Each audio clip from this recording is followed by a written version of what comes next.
Bonjour à toutes et tous. Donc merci d'être présents nombreux, nombreuses sur cette table ronde où nous allons désormais parler d'économie.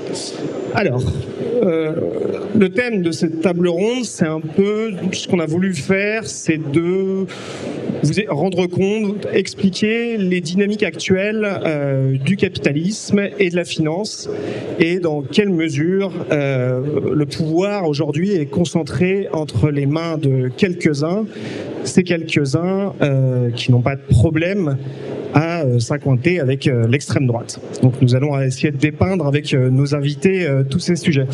Donc d'abord Quentin Parinello, merci d'être avec nous. Donc vous êtes directeur des politiques publiques à l'Observatoire international de la fiscalité, un observatoire créé par Gabriel Zucman, l'économiste désormais assez connu. Donc Aurélie Trouvé, donc vous êtes députée de Seine-Saint-Denis, France Insoumise, et vous êtes notamment sur ce plateau pour parler de votre commission d'enquête, puisque vous êtes rapporteuse de la commission d'enquête parlementaire sur le développement, la prédation des fonds spéculatifs sur l'économie française. Et enfin Hugo Paletta, bienvenue, vous êtes sociologue, maître de conférences à l'université de Lille. Vous avez aussi beaucoup travaillé sur les sujets de la France et du fascisme, notamment avec votre dernier livre qui, le titre, c'est comment le fascisme gagne la France, c'est ça, de Macron au RN. Et je voudrais tout particulièrement vous remercier d'être venu au pied levé, car initialement à cette table ronde devait venir la sociologue Marlène Banquet, qui a eu un problème personnel, on pense à elle, et voilà, donc merci beaucoup d'être là, et vraiment c'est au top. Donc, pour lancer ces débats, je voulais d'abord qu'on parle des milliardaires et de cet incroyable phénomène d'accumulation qu'on a vu récemment. Quentin Parinello, je voudrais que vous nous expliquiez un peu ça, cette dynamique moderne qui est au final assez neuve, qui a une quinzaine d'années.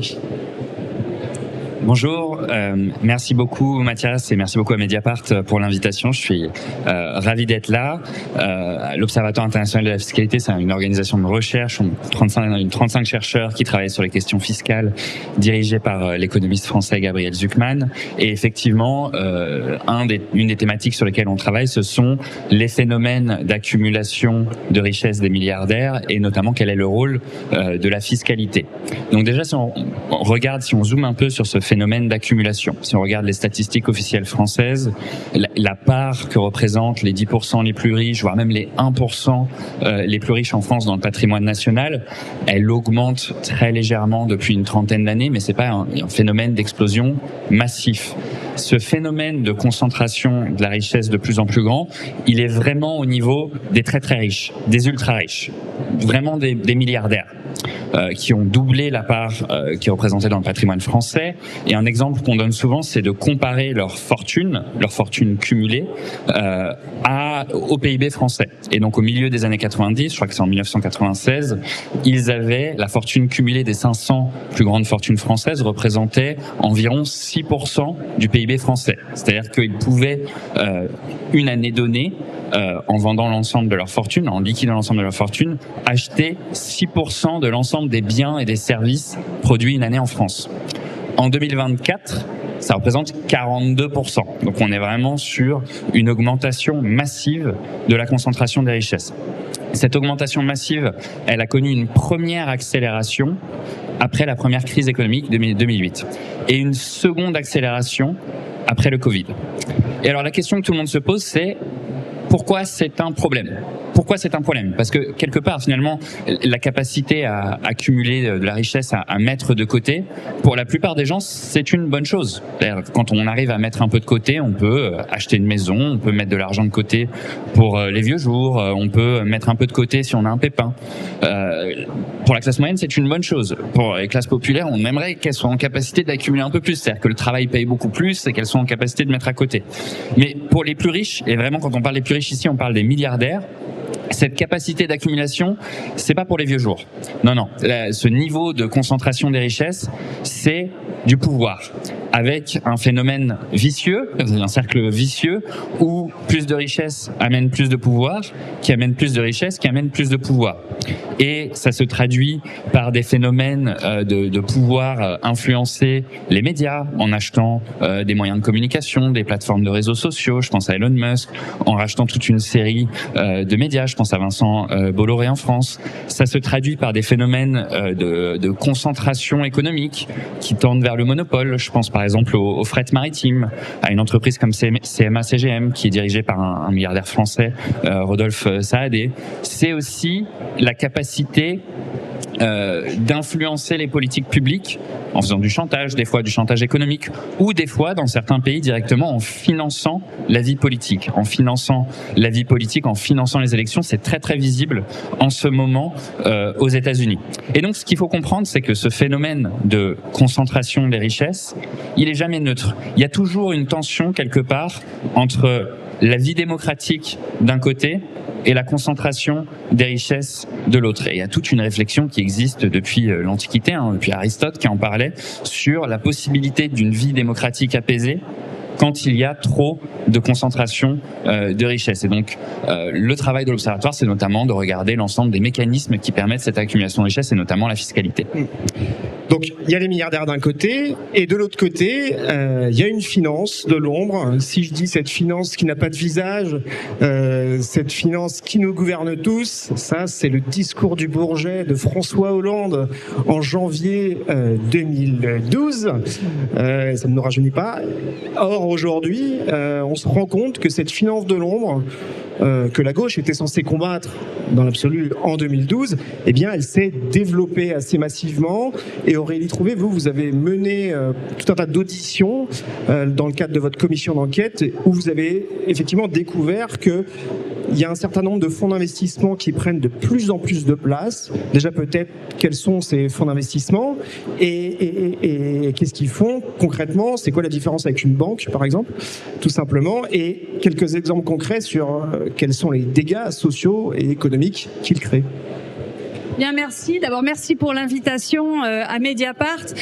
Alors, il se trouve que jusqu'à maintenant, il y avait des journalistes comme à Mediapart ou quelques sociologues, économistes qui avaient travaillé sur ces fonds, mais jamais une seule étude publique, parlementaire, rien n'était sorti sur ces fonds prédateurs. Or, ces fonds prédateurs, maintenant, ils ont la main sur, 15% de l'emploi privé en France. C'est-à-dire un emploi sur 8 privé en France, maintenant, a été accaparé par cette nouvelle finance. C'est quoi cette nouvelle finance?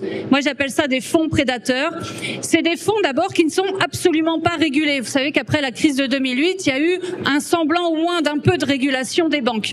Ben là, ces fonds prédateurs, qui sont des fonds d'investissement, des fonds vautours, des holdings familiales, des family office, eh ben, ces fonds-là, ils n'ont absolument aucune règle. C'est le Far West. Et donc, ils ont les capacités, eh bien, de sortir des taux de rentabilité ahurissants pour les grandes fortunes qui placent leur argent. Alors, les grandes fortunes ne le placent pas directement, ils passent par des fonds de pension, des assurances et des banques qui elles-mêmes placent cet argent dans ces fonds d'investissement. Et le boulot de ces fonds d'investissement, il y en a un seul, c'est de dégager le maximum de fric, c'est-à-dire 15% à peu près de taux de rentabilité. Donc quand vous faites un malheureux 1,5% sur votre livret de développement durable, sachez que ces fonds, ils assurent aux grandes fortunes du 15%. Et pour sortir du 15%, on fait comment? Eh ben, on va désosser, piller, saccager les entreprises françaises en allant accaparer, pas que françaises d'ailleurs, en allant accaparer la valeur créée par les travailleurs. Alors, c'est qui? D'abord, il faut savoir que cette finance, elle n'a pas de nationalité particulière. Vous savez, c'est vraiment une transnationale de la finance prédatrice. On retrouve des grands fonds américains, évidemment, comme Apollo. Apollo gère 1000 milliards d'actifs. 1000 milliards d'actifs, pour avoir une idée, c'est à peu près 1/5 du patrimoine public de la France. C'est ahurissant, 1000 milliards d'actifs. Mais il y a aussi des fonds suédois comme Equity, c'est plusieurs centaines de milliards de gestion d'actifs. britanniques, français aussi, parce que les fonds français disent on est pur, nous on est gentils, ce qui n'est absolument pas le cas. Et on le verra, en fait c'est le nouveau lieu de pantouflage des élites de la Macronie et de la droite. Avant ils allaient dans des banques parce que ça payait bien. Maintenant le grand lieu de pantouflage où on retrouve François Fillon, Nathalie Kosciusko-Morizet, Fleur Pellerin, mais aussi tout un aéropage d'anciens DG Trésor de Bercy. On retrouve tout un tas, par exemple le fils du patron de la Banque publique d'investissement. Enfin voilà, on retrouve tout un aéropage de directeurs de cabinet, d'ex-directeurs, etc. Et donc cette finance prédatrice, elle s'en prend à des entreprises absolument stratégiques, y compris, ça peut être Biogarant, qui fait 1/3 des médicaments génériques en France, ou même Atos. Vous savez, l'énorme entreprise numérique de la France, qui est censée être la première entreprise qui assure la souveraineté. Sachez qu'Atos maintenant est dominé par 30% de fonds spéculatifs étrangers, sans que personne n'en parle. Voilà. Et puis surtout, et je finis là-dessus, c'est évidemment toutes les entreprises d'industrie qui sont très vulnérables, donc elles n'ont plus comme d'autres choix que de se faire financer par des fonds vautours.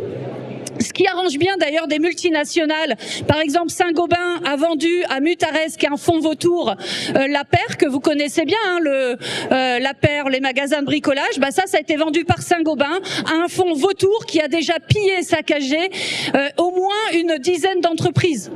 Et donc ça arrange le PDG, ça a arrangé le PDG de Saint-Gobain, comme ça il n'a pas de plan social à faire.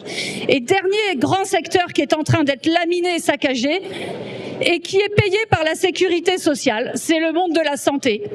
Par exemple, Cerba, tous les labos d'analyse médicale, une grande partie, mais aussi les maisons de retraite d'ailleurs, Colisée.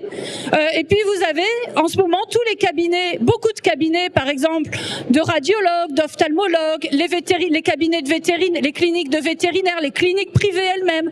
Tout ça est en train d'être mis sous la coupe de ces fonds prédateurs. Et je vous parle même pas de toutes les professions qui sont venues nous voir en audition pour le dénoncer, toutes les professions indépendantes, des géomètres aux architectes, des experts comptables, aux commissaires des comptes, toutes ces professions indépendantes, les cabinets sont en train, un par un, d'être achetés par ces fonds prédateurs. Et je compléterai par un chiffre vos deux interventions liminaires. En France, c'est un chiffre de l'INSEE, donc près de la moitié de l'emploi privé, ce sont des multinationales. Ce qui est important, on s'en rend pas compte. Je parle pas des sous-traitants, je parle vraiment des multinationales. Donc c'est au sens de l'INSEE, des entreprises qui ont des implantations dans plusieurs pays. Et dedans, un quart, exactement, c'est ça. Un quart de ces multinationales sont étrangères et les 3/4 sont françaises, parce que nous, on a des très gros pôles économiques, des très grandes entreprises qui parfois sont possédées par des milliardaires, parfois pas, et parfois il y a aussi des fonds qui peuvent intervenir dedans. Donc, il y a ces deux points-là, ce sont des dynamiques modernes, c'est assez intéressant. Et on a vu aussi qu'il y avait dans cette dynamique du capitalisme une forme d'incointance assez forte avec l'extrême droite, qui parfois pousse certains pans du capitalisme et de la finance, et parfois s'en accommode très bien. Donc, avec vous, Hugo Paletta, je voulais qu'on prenne un peu de recul, qu'on ait un peu un propos sur ce lien entre l'extrême droite et ces nouvelles formes de capitalisme, puisque effectivement il y a un gros risque que l'extrême droite arrive au pouvoir l'année prochaine. Donc et puis en plus, ce qui est intéressant aussi, ce que vous avez développé, c'est que c'est un mouvement qui part de Macron et qui finit aussi au RN, ces dynamiques capitalistes. Donc voilà, expliquez-nous un peu votre point là-dessus. Merci pour l'invitation. Désolé, ça va être un peu improvisé parce que je suis venu en renfort, en doublure de Marlène Banquet. Je suis pas sociologue de la finance, contrairement à Marlène, ni économiste d'ailleurs. Mais je voudrais quand même d'abord souligner l'importance qu'il y a à prendre cette question de l'extrême droite et de sa montée, de la fascisation, si on veut, du danger fasciste, sous l'angle du capitalisme, du capital, de la finance, etc. Parce que ça permet d'emblée de défaire le récit, qui est le récit des extrêmes droites en bonne partie, notamment le récit de Marine Le Pen et du RN, mais aussi un récit médiatique assez dominant qui est que les extrêmes droites, c'est l'expression presque authentique de ce que veulent les classes populaires. Pas tellement le capital, les classes populaires. Ce serait la représentation aujourd'hui des classes populaires, de la classe ouvrière, des petits, du peuple, etc. C'est précisément la prétention de ces extrêmes droites. C'est la prétention de Trump, c'est la prétention de Marine Le Pen, etc. Or, effectivement, il y a plusieurs manières de défaire ce récit. Une première, c'est évidemment de rappeler que les classes populaires sont particulièrement divisées politiquement et polarisées, notamment entre des fractions plutôt stabilisées, plutôt moins précaires, qui ont tendance effectivement à voter assez nettement et assez largement, même si non majoritairement, pour le RN. D'autres fractions souvent plus pauvres, plus précarisées, plus urbaines, qui ont tendance à voter davantage pour la France, en tout cas dans les élections principales, notamment présidentielles, qui ont eu tendance à voter pour la France insoumise et notamment pour Jean-Luc Mélenchon, et que par ailleurs une grande partie des classes populaires se tient à bonne distance de la politique électorale et se réfugie dans l'abstention. Donc ça, c'est une première réponse à ça, à ce récit que j'évoquais, qui fait de l'extrême droite l'expression naturelle en quelque sorte et authentique des classes populaires sur le terrain politique. Mais il y a effectivement le fait d'insister sur le fait que il y a quelque chose de nouveau dans les rapports entre le système économique et le système politique, entre le capital et le champ politique. C'est, vous l'avez dit, une sorte de... Alors, on pourrait dire le fait que des secteurs significatifs, sinon des secteurs dominants du capital, l'image qu'on a en tête tous, je pense, c'est la Big Tech, tous les patrons de la Big Tech, aujourd'hui le secteur dominant du capitalisme états-unien, qui étaient rassemblés pendant la cérémonie d'investiture de Donald Trump, qui avaient tous mis un peu d'argent d'ailleurs pour financer. Alors il y avait le patron de Amazon, évidemment, il y avait Elon Musk, il y avait Zuckerberg, il y avait le patron de Spotify, etc. Ils avaient tous mis de l'argent pour la fête d'investiture. C'est évidemment un symptôme, mais c'est plus qu'un symptôme. Enfin, c'est pas anecdotique du tout. C'est que des secteurs du capital se sont ralliés à des options d'extrême droite, ce qui n'était pas du tout le cas il y a 15 ans. Il y a toujours eu des patrons, petits, moyens, voire grands, qui, au cours de l'histoire du capitalisme, au XXe siècle notamment, ont misé sur l'extrême droite, ont misé sur les nazis, ont misé sur les fascistes italiens, ont financé des bandes de nervis pour aller casser des grèves dans les usines dans les années 60-70, à Citroën, à Peugeot, à Renault, etc. Mais aucune, en réalité, depuis l'après-guerre, n'avait réellement misé sur l'extrême droite pour gouverner les affaires du pays, pour mener les réformes, ou les contre-réformes plutôt d'ailleurs, considérées comme nécessaires par le capital pour faire plus de profit, etc. Et ça, c'est un aspect nouveau. C'est un aspect nouveau en France, c'est un aspect nouveau à l'échelle internationale. Certains secteurs, alors on peut les citer, la finance spéculative qu'a étudié Marlène Banquet, ce qu'elle appelle la seconde finance, qui s'est développée dans les dernières décennies, disons un peu loin des marchés financiers traditionnels, dans des logiques extrêmement spéculatives et obscures. Le capital fossile, qui a besoin en quelque sorte de forces politiques qui veulent aller le plus loin possible dans les logiques extractivistes. Trump, une de ses premières initiatives, c'est de signer un décret qui permet l'exploitation minière des fonds marins, par exemple. Ce qui n'est pas du tout, là encore, anecdotique. Dans certains pays, c'est particulièrement marqué l'agro-business, notamment le Brésil, derrière des forces comme Bolsonaro, père ou malheureusement fils, sans doute, qui est en tête des sondages au Brésil pour la prochaine élection.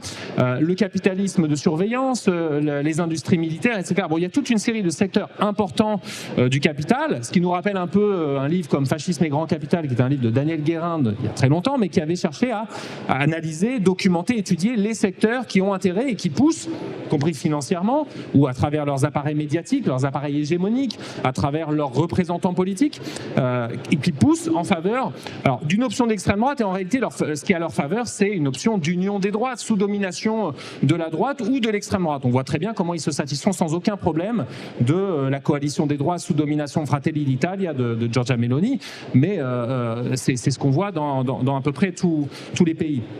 Et ça, c'est au-delà des intérêts, je dirais, sonnants et trébuchants de tel ou tel secteur, au-delà des options idéologiques de Bolloré, Sterrin ou d'autres, puisque ça dépasse Bolloré et Sterrin. On a raison de documenter, et Mediapart le fait, ce que fait Bolloré, ce que font Sterrin, etc. Bernard Arnault était était un proche de Trump historique, par exemple. Et dans son enquête, Laurent Mauduit, donc journaliste à Mediapart par ailleurs, ça fait un peu de promo, a bien montré comment, il cite, je ne sais plus, un insider du patronat français qui dit que tous les grands patrons français ont rencontré à un moment donné, au cours des dernières années, l'un des dirigeants du RN, que ce soit Le Pen, Bardella, Chenu ou qui vous voulez. Donc il y a quelque chose de beaucoup plus profond. C'est pas simplement parce que Bolloré est particulièrement réactionnaire et il mise sur l'extrême droite. D'ailleurs, il le faisait pas il y a 15 ans. Il était tout aussi manifestement réactionnaire. C'est qu'il y a quelque chose dans le capitalisme lui-même, dans l'état, dans la situation, dans l'évolution du capitalisme qui prête à ce genre d'options politiques. Je finirai là-dessus. C'est en quelque sorte la crise multiforme. On parle parfois de la polycrise du capitalisme, que par exemple, là encore, pour faire un peu de promo mot Romaric Gaudin dont Romaric Gaudin parle dans son dernier livre, Le problème à trois corps du capitalisme. La crise de rentabilité du capital, la longue dépression du capital, la stagnation séculaire du capitalisme, qui est documentée par des économistes critiques, mais aussi par des économistes mainstream, qui est souvent discutée même dans le Financial Times, etc. Bon, crise de rentabilité du capital, crise environnementale, crise de reproduction sociale, liée à toutes les privatisations dans les services publics, du soin, de la santé, de l'éducation, etc. Crise idéologique aussi, de crise de légitimation du système. Le néolibéralisme, qui était l'idéologie hégémonique de la bourgeoisie depuis les années 80, est en crise, en tout cas dans certains de ses aspects. Plus personne ne croit, par exemple, au ruissellement. Le fait qu'on va donner plus aux riches, aux grandes entreprises, on va arrêter de les taxer, et puis ça va ruisseler vers nous, pauvres salariés, etc. Bon, plus personne n'y croit. Donc ils ont un problème aussi de légitimation. Ils ont besoin, en quelque sorte, qu'émergent d'autres axes idéologiques, d'autres forces pour les porter. Et ces axes sont particulièrement, effectivement, prédateurs, particulièrement réactionnaires, particulièrement racistes, pour essayer de trouver l'oreille de millions de personnes.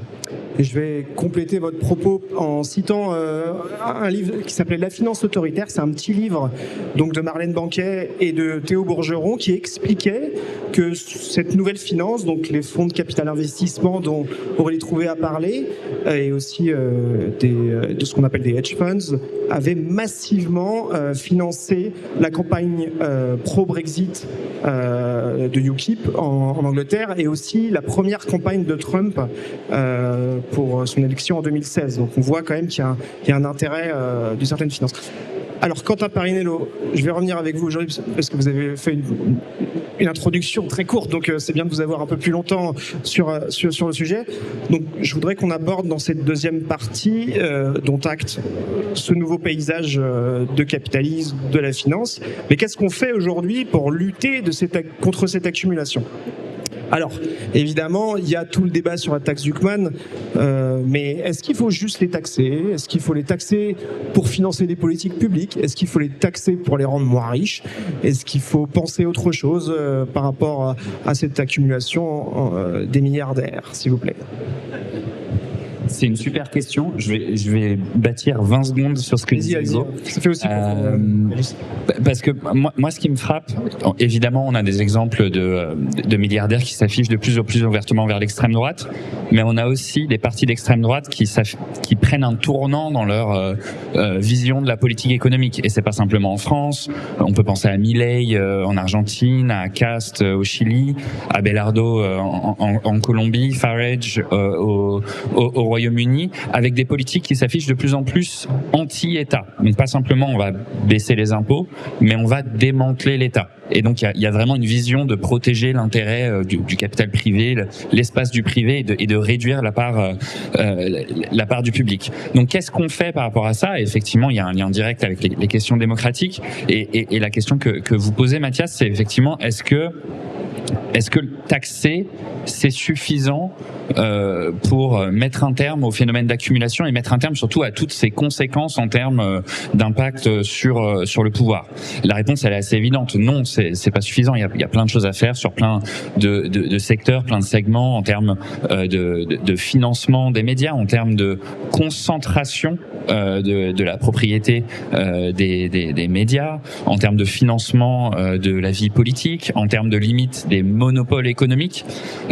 Néanmoins, je pense que la question de la fiscalité, elle est centrale pour une raison qui est très importante. C'est qu'aujourd'hui, on n'a pas un système fiscal qui est neutre et à la limite échoue à réduire la concentration de l'accumulation en haut. On a un système fiscal qui encourage l'accumulation en haut. Et c'est tous les travaux qui ont donné lieu au débat sur l'impôt plancher sur les milliardaires, qui donc était appelé taxe Zuckman dans les médias à notre corps défendant, parce que on l'appelait plutôt impôt plancher, nous. Mais puisque le taux effectif d'imposition des milliardaires est plus faible que l'ensemble du reste de la population, du coup, on a un système fiscal qui favorise un effet boule de neige. C'est-à-dire que puisqu'ils sont moins taxés, ils peuvent mettre plus de côté. Puisqu'ils mettent plus de côté, ils peuvent réinvestir plus que les autres. Et donc, ça favorise des phénomènes de concentration. Donc, l'outil fiscal pour réguler ça, encadrer ça, il est essentiel. Après, il y a une autre question qui est posée, c'est de dire quel est le niveau de fiscalité là-dessus, à quel point on utilise l'outil fiscal pour réguler. La taxe Zuckman, le fameux impôt plancher à 2%, il avait un objectif assez modeste finalement. C'était de dire on veut pas que le système fiscal exacerbe les inégalités. Là, on veut que un milliardaire ait le même taux effectif d'imposition qu'un Français ou une Française de classe moyenne. C'est relativement modeste. On peut et on doit avoir comme société un débat sur le niveau de progressivité de l'impôt, c'est-à-dire à quel point on veut que les très très riches payent un peu plus, beaucoup plus que la classe moyenne. Et c'est un débat qui est extrêmement légitime. Et on va avoir des personnes plutôt sur la gauche du champ politique qui vont dire il faut que le système soit très très progressif, et des personnes peut-être plus à droite du champ politique qui vont dire que ça ne soit pas très progressif. Mais je pense qu'un élément sur lequel on doit tous se rejoindre, c'est que c'est pas possible d'avoir un système fiscal qui demande moins à ceux qui ont plus. Et c'était toute l'idée de cet impôt plancher. Est-ce que ça doit aller plus loin, ça doit aller plus loin que 2%, c'est un débat politique. Est-ce que ça doit commencer à 100 millions, est-ce que ça doit commencer plus haut, plus bas, c'est un débat politique. Après, c'est quand même intéressant de regarder l'histoire là-dessus. Et dans l'histoire, le plus difficile, c'est le premier pas. Et il y a un siècle, on avait des débats à peu près similaires. Si vous aimez beaucoup l'histoire, je vous engage vraiment à regarder les débats historiques sur l'introduction de l'impôt sur le revenu en France, au Royaume-Uni, aux États-Unis. C'était les 7 plaies d'Égypte, l'invasion des sauterelles, mais comment on va faire, l'économie va s'écrouler, on sera jamais en mesure de savoir combien ils ont de revenus, ils vont tous partir, alors toute ressemblance... Il y a la même levée de bouclier en fait aujourd'hui qu'il y a des décennies. La même levée de bouclier, c'est absolument les mêmes arguments. Et au final, la France, donc en 1909, l'Assemblée nationale vote pour l'introduction d'un impôt de revenu de 2% sur les personnes très riches en France. Pendant 5 ans, le Sénat rejette, le Sénat conservateur rejette, encore une fois, toute ressemblance avec l'actualité est totalement fortuite. Et au final, en 1914, le Sénat valide. Le Sénat valide parce que veille de la Première Guerre mondiale et la France a besoin de sous.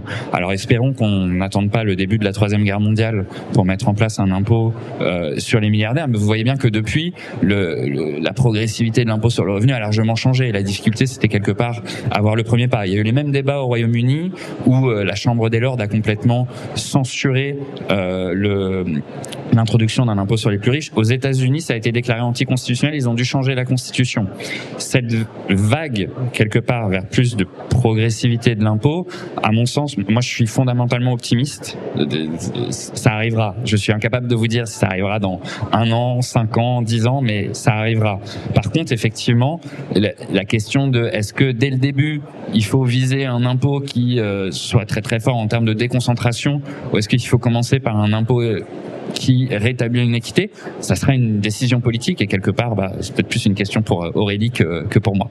Et alors, ce qui est intéressant, j'ai lu une tribune d'un économiste qui s'appelle Patrick Artus, qui est un économiste, disons de centre droit ou de droite, enfin, qui est dans le mainstream, dans le courant dominant, et qui dit si on fait la taxe Zuckman, lui, il est pour la taxe Zuckman, mais pourquoi ? Parce qu'il veut développer un écosystème de fonds d'investissement qui va prendre la place des milliardaires au capital. Alors du coup, parce que effectivement, si les milliardaires sont amenés à céder certaines des parts de leur entreprise, qui va les reprendre, etc. Donc effectivement, Zuckman vous parlez de l'État, etc. Mais je trouve ça intéressant, au-delà du débat, comment réagir à ça, c'est en fait, il faut aussi réguler cette finance de l'ombre qui va être prête à reprendre ce pouvoir-là. Donc Aurélie Trouvé, je me tourne vers vous de ce point de vue-là. Qu'est-ce qu'on peut faire pour réguler ces fonds ? D'abord, je me remercie pour cette remarque parce que ça montre que quand on a un programme politique, il faut qu'il soit systémique. Et quand on dit rien que tout le programme, c'est pas un effet de style en fait, c'est qu'on l'a travaillé parce que chaque mesure est complémentaire. Là, par exemple, vous voyez bien que si on impose la taxe Zuckman, il faut absolument le faire. Ça peut avoir d'autres effets. Artus a raison sur le développement de ces fonds d'investissement prédateurs. Donc, il faut absolument à côté aussi des mesures extrêmement fortes de restriction, de désarmement de la finance. Moi, j'ai passé 20 ans à Attac. Le mot d'ordre, c'était désarmer la finance. Je continue à le faire, mais en tant que député, voilà. Ce qu'il faut comprendre aussi, c'est que ces fonds prédateurs, ce que Marlène Banquet appelle la seconde finance ou la nouvelle finance, c'est la nouvelle méthode d'extraction brutale de la valeur créée par les travailleurs vers les grandes fortunes. C'est en ça que ça rejoint ce que tu dis. Voilà. Et ces fonds d'investissement, nous, on a fait le choix, la France Insoumise, d'en faire notre commission d'enquête parlementaire cette année. C'est pas facile, parce que c'est un sujet assez technique, quand on l'entend comme ça. Donc on essaie, c'est aussi une manière d'avertir, d'alerter. Le rapport, il sort le 15 juin, donc je vous inviterai. Puis on a fait plein de vidéos dessus, notamment il y a Bruno Le Maire qu'on a auditionné. C'était une audition absolument hallucinante dont tu as rendu compte d'ailleurs dans Mediapart, mais parce que vraiment il dit vive les fonds d'investissement, il faut les développer. Mais pire que ça, le directeur de la banque d'investissement, votre argent, parce que la banque publique d'investissement, c'est votre argent, d'accord? D'ailleurs, Dufourcq, le directeur, dit oui, c'est l'argent des Français. Eh bien lui, il dit vive les fonds d'investissement. Et plus que ça, sachez que à peu près la moitié des moyens de la banque publique, elle va pas vers les industries en difficulté. Il y a absolument que dalle pour les industries en difficulté. Vous savez vers où elle va? Pour la moitié de son argent, vers les fonds d'investissement. Votre argent sert à financer les fonds d'investissement. Ils ont aussi été très fébriles sur Duralex. Si vous avez suivi Duralex récemment, ils n'ont eu que 700 000 € de la BPI. Exactement. Et par contre, la banque, il dit, par contre, les entreprises en difficulté, ce sont des entreprises qui ont des maladies auto-immunes et en gros, faut les laisser mourir. Par contre, les fonds d'investissement, c'est la moitié, c'est des milliards chaque année qui sont investis par la banque publique directement. D'accord? Et ce que je veux vous faire comprendre, c'est que c'est un système. En fait, cette méthode d'extraction, cette nouvelle méthode d'extraction brutale de la richesse pour les plus riches, pour la grande finance, c'est le système de Macron. En tout cas, c'est lui qui l'a conforté et qui l'a renforcé. Pas depuis 2017, depuis 2012, depuis qu'il est conseiller de François Hollande. Ensuite, il est ministre en 2014, d'accord? Et au même moment, la banque publique est créée sous François Hollande et il met tout de suite comme directeur Monsieur Dufourcq. D'accord? Et c'est tout un système. Il y a des avantages fiscaux extrêmement importants pour investir dans les fonds pour les fonds d'investissement. D'accord? Il y a une justice commerciale et des tribunaux de commerce au service, ou en tout cas qui favorisent la reprise des entreprises par les fonds d'investissement. Par exemple, il y a 2 mois, Polytechnil, là c'est votre collègue Martine Orange qui en a fait état, Polytechnil, un joyau de la chimie. Le tribunal de commerce a accepté que ce soit repris par un fonds américain Lone Star avec un véritable pillage technologique. Ils ont juste repris les brevets, ils ont fermé l'usine et de suite ils font une plus-value hallucinante. Et ça c'est autorisé par Bercy. Donc ça aussi dans le système, il y a le système de la Macronie avec tous ceux qui pantouflent et tout ça. Il y a la banque publique, votre argent qui sert en fait à financer les fonds d'investissement. Il y a les tribunaux de commerce qui favorisent les fonds d'investissement plutôt que la reprise par exemple par les salariés. Ce qui est le cas, voilà. Le cas Duralex, il n'y a rien n'a été fait pour. Notamment. Voilà, mais avant Vancorex et Polytechnil, il y avait un projet porté par les salariés. Ben non, ils ont préféré le fonds Lone Star pour piller technologiquement cette entreprise. Et puis il y a Bercy. Et Bercy, comme par hasard, il y a énormément, je vous le disais, de directeurs généraux de Bercy qui maintenant travaillent dans les fonds d'investissement et se font des millions d'euros. Les rémunérations sont en millions d'euros. En tout cas, ça va jusque-là dans les fonds d'investissement. Donc, pour finir là-dessus, et très rapidement, évidemment, on va sortir un grand nombre de recommandations. La première, c'est l'interdiction pure et simple d'un certain nombre de pratiques prédatrices. Si je reprends la parole, je vous raconterai le leverage buyout, qui est par ailleurs une méthode de prédation par un effet de dette. Voilà, j'ai pas le temps de vous expliquer. Deuxièmement, il faut absolument refonder la justice commerciale et les tribunaux de commerce et offrir des alternatives de financement aux entreprises, notamment celles vulnérables. Ça veut dire droit de préemption des salariés, une banque publique qui les accompagne et qui accompagne particulièrement les reprises par les salariés. Et dernier élément extrêmement important, qui est nous, en tout cas un élément clé de notre programme, il faut absolument un pôle public bancaire réel qui permette de financer les réels besoins et notamment toutes ces entreprises en difficulté, à commencer par l'industrie. C'est le seul moyen de sortir des griffes de ces fonds d'investissement toutes ces entreprises.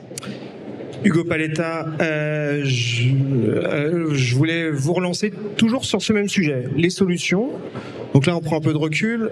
Lien capitalisme extrême droite. Qu'est-ce qu'on peut faire en fait pour, d'une certaine manière, s'organiser en société pour essayer de, ce mouvement qui semble inéluctable, pour que ce mouvement ne le soit pas. Ouais, je voulais rebondir sur quelque chose qui a été dit précédemment sur le rapport à l'État de ces extrêmes droites. Je pense pas que leur projet soit de se débarrasser de l'État. Je pense qu'il y a toute une idée qui s'était développée depuis très longtemps en réalité que le néolibéralisme c'est un projet de retrait de l'État. Comme souvent on pense que Milley, Trump, etc. c'est une radicalisation du projet néolibéral, ce qu'en partie c'est. On s'imagine que en fait leur projet c'est plus d'État. En réalité ils n'ont pas de problème avec l'État en soi. Ils ont un problème avec l'État social, avec les systèmes socialisés de protection, avec les services publics de santé, d'éducation, etc. Mais ils n'ont pas de problème avec, par exemple, la notion d'État fort. Même dans l'entre-deux-guerres, le libéralisme autoritaire théorisait l'idée qu'il fallait un État fort pour un marché libre, pour imposer un marché libre, sur deux plans un peu. À la fois, il faut un État fort en termes de répression, de coercition, parce que si vous mettez les gens en concurrence, si vous appauvrissez les gens, vous pouvez anticiper qu'il y aura des résistances, voire des révoltes, voire des explosions populaires. On ne peut pas dire qu'il n'y en a pas eu au cours des 15 dernières années à l'échelle mondiale. En réalité, c'est l'époque, au cours des 250 dernières années, où il y a eu le plus d'explosions à cette échelle-là, à l'échelle mondiale. Donc, ils ont besoin d'appareils de répression extrêmement puissants, d'appareils de coercition, d'emprisonnement, etc. Ils ont besoin en fait de faire passer l'État de l'État social à l'État pénal, pour reprendre une vieille expression du sociologue Loïc Vacan qui diagnostiquait ça à partir du cas états-unien et français dès la fin des années 90 dans un livre qui s'appelait Les prisons de la misère. Donc en fait, c'est une manière de pousser cette logique-là. Donc ils ne sont pas anti-État sous cet angle-là. Et par ailleurs, ils ne sont pas non plus véritablement anti-État sous l'angle économique. L'idée, c'est de mettre l'État au service intégral, alors non seulement de la logique du profit en général, mais au service intégral d'un certain nombre de grands groupes capitalistes, ce qu'a très bien compris la Big Tech, ce qu'a très bien compris Elon Musk. Elon Musk, en réalité, il a besoin de l'État. Pour SpaceX, par exemple, ils ont besoin de mettre, en réalité, l'épargne, par exemple, des Français, t'en parlais, mais les impôts au service direct de la logique de valorisation actionnariale, etc. Donc c'est pas, à proprement parler, pour moi, une logique anti-État qui les meut, mais c'est plutôt une logique, effectivement, de relancer l'accumulation du capital par tous les moyens et de construire par ailleurs des États de plus en plus autoritaires. Bon voilà, il y a un étatisme néolibéral en quelque sorte, c'est ça que je voulais dire. Sur l'angle des solutions, personne de solutions clés en main. Évidemment, il faut commencer peut-être par dire ça. Personne n'a jamais craqué le code, ni dans les années 20 et 30, ni aujourd'hui sur comment on vainc d'un coup de baguette magique, comment on peut vaincre les extrêmes droites. Par contre, ce qui est sûr, au-delà des mesures de politique publique, et il faut des programmes, il faut des projets, c'est évident. Ce qu'il faut dire aussi, c'est que l'extrême droite ne sera vaincue que par des mobilisations, que par une articulation entre eux, effectivement, des forces politiques qui tentent de parvenir au pouvoir, qui tentent de changer la société, de changer même en profondeur, en radicalité, etc., et par des mobilisations populaires. Moi, ce que m'inspire la discussion quand on parle justement des milliardaires, des entreprises, des gestionnaires d'actifs, c'est à quel point, par exemple, la question de la syndicalisation, de la resyndicalisation, en quelque sorte, de la reconstruction de syndicats combatifs implantés dans les entreprises, et dans les territoires où ils sont aujourd'hui faibles, est un point crucial. C'est un point sur lequel, par exemple, Sophie Binet, la dirigeante de la CGT, a beaucoup insisté ces dernières années, mais elle a absolument raison. On ne pourra pas résister efficacement à l'extrême droite sans ce type, sans des syndicats de ce type-là, des syndicats puissants, etc. Mais voilà, je pense en fait, c'est les foyers en quelque sorte de résistance populaire, les contre-pouvoirs populaires, partout où ils sont, qu'ils soient féministes, qu'ils soient antiracistes, qu'ils soient syndicaux, qu'ils soient écologistes, qu'ils soient contre les guerres impérialistes qui se déploient un peu partout, ils seront fondamentaux dans la période qui vient, en lien avec les forces politiques qui, elles, interviennent davantage sur la scène électorale, institutionnelle, parlementaire. C'est cette articulation-là qui, à mon avis, est le cœur de la réponse qu'on peut formuler face à la montée des extrêmes droites. Merci à vous. Alors, il nous reste 10 minutes. J'aurais bien passé la parole à la salle si vous avez quelques questions. Sinon, on peut aussi continuer nous. Mais alors, je ne sais pas où sont les gens qui passent le micro. Si, c'est bon. Voilà. Si vous levez la main, on vous fait une question. Il y a un monsieur là-bas qui s'est levé. Alors, si possible, des questions plutôt concises pour favoriser les interactions. la bonne tenue des débats.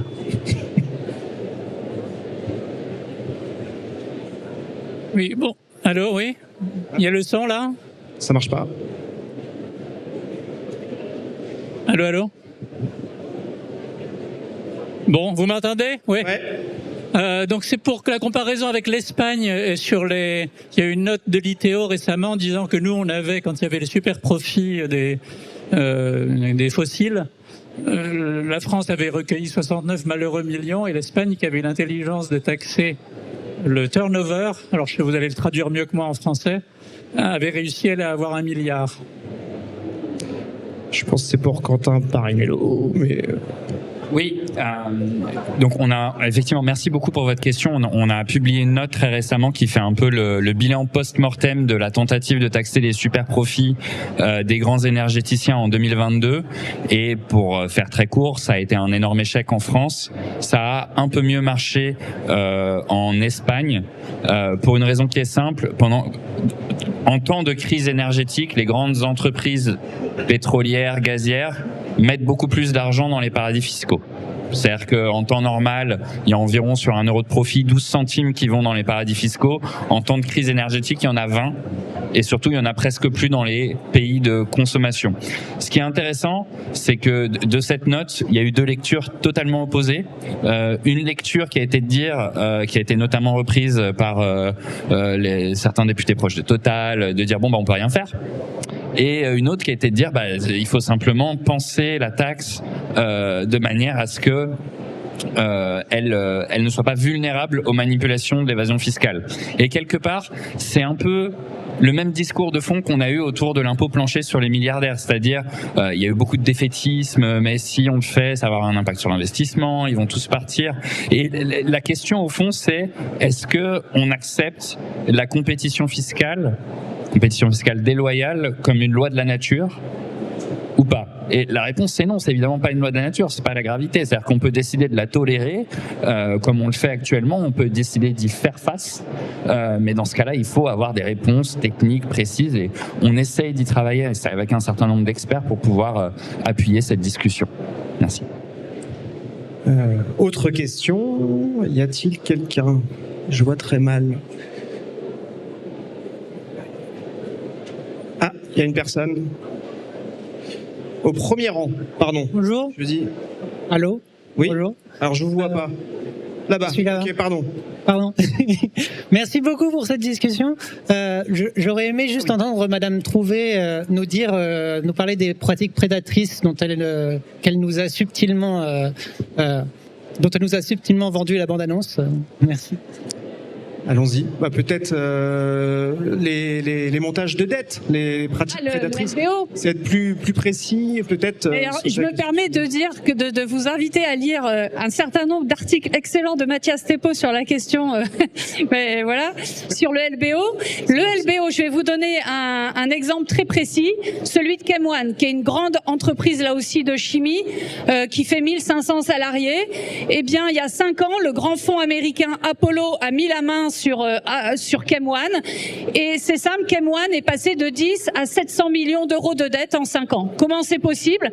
En fait, c'est la méthode du LBO, c'est-à-dire que vous avez le droit en tant que fonds d'acheter une entreprise sans vous avoir l'argent. Donc en fait, donc vous empruntez pour ça, vous faites un emprunt et vous avez une dette, vous le fonds, sauf que c'est pas vous qui remboursez la dette, devinez qui c'est? C'est l'entreprise, c'est Chem One.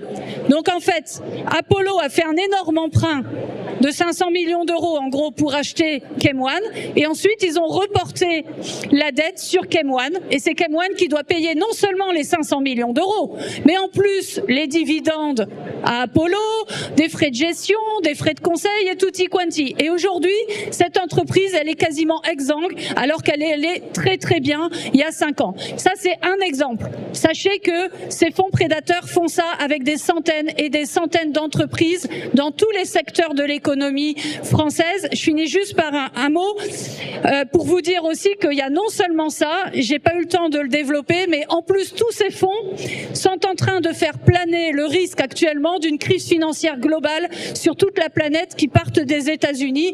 J'en dis pas plus, mais sachez que voilà, aujourd'hui le principal risque de crise financière globale, et il est quand même assez sérieux, il vient justement de ce nouveau shadow banking, si vous voulez, qui est un véritable Far West. Je compléterai avec un chiffre. En gros, depuis 2015, il y a eu à peu près 4500 montages de ce type en France. C'est plus de 2 fois plus qu'en Allemagne et je crois 3 fois plus qu'en Italie. Donc on est l'économie, je dirais, non anglo-saxonne, parce qu'évidemment ils sont très présents aux États-Unis et en Grande-Bretagne, mais on est l'économie, la grande économie qui est la plus ciblée par ce type de fonds. Je prends une autre question. Il y avait monsieur, peut-être au premier rang. Non ? Y a-t-il une autre question ? Oui ? J'ai vu une main se lever. Non ? Oui ou non ? Ah, si, là-bas ? Non ? Ah oui, il y a des doigts tout là-bas. Je voyais. Excusez-moi, je voyais pas.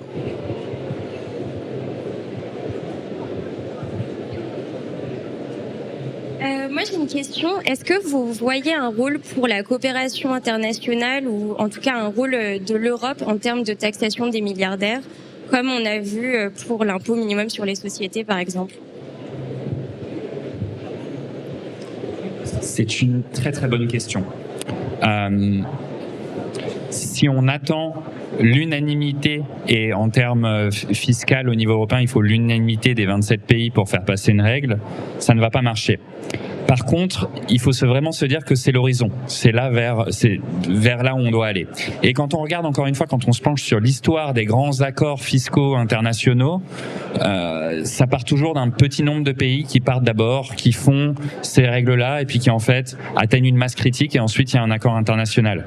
Et même dans certains cas, il n'y a même pas d'accords internationaux. Si on prend encore une fois, je le disais tout à l'heure, l'exemple de l'impôt sur le revenu, au début du siècle dernier, on n'a pas eu une grande convention internationale qui disait on va mettre en place des impôts sur le revenu.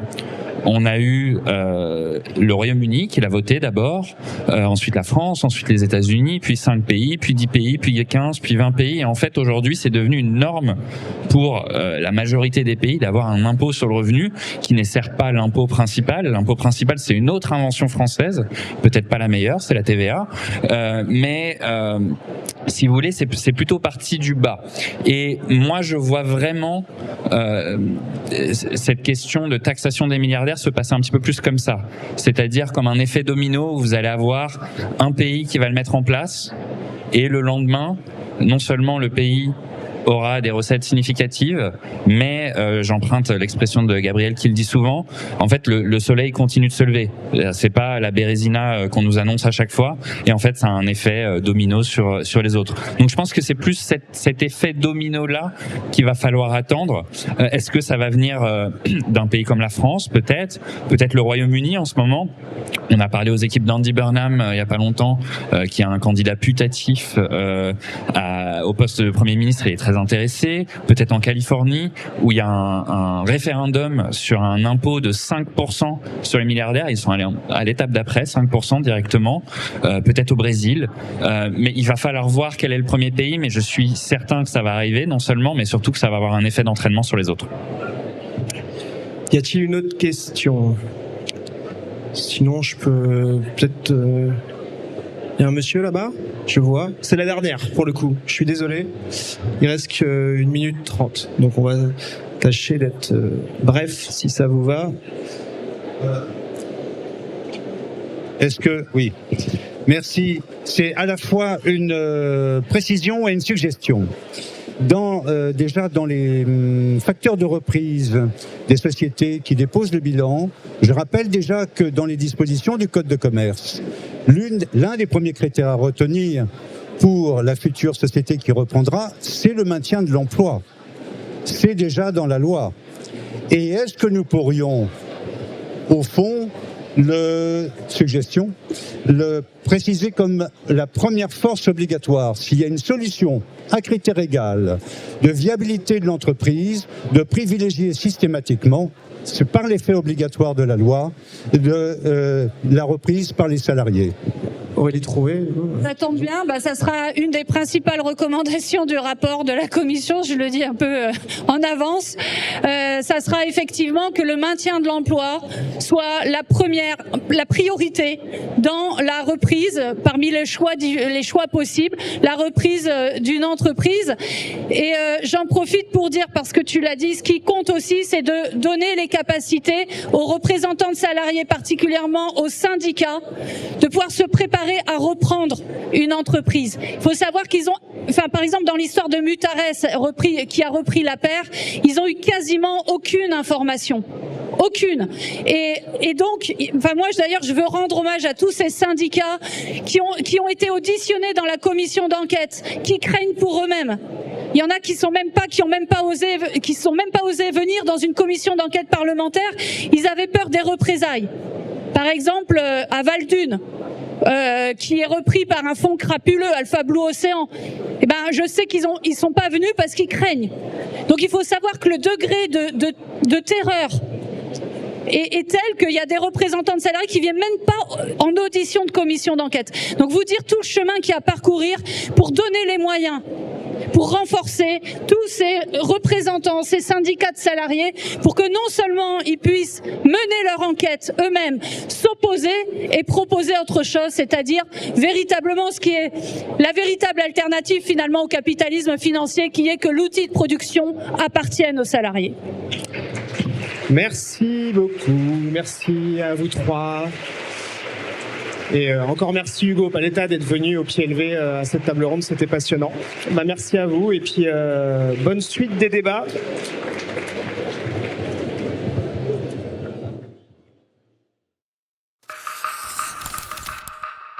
Mediapart.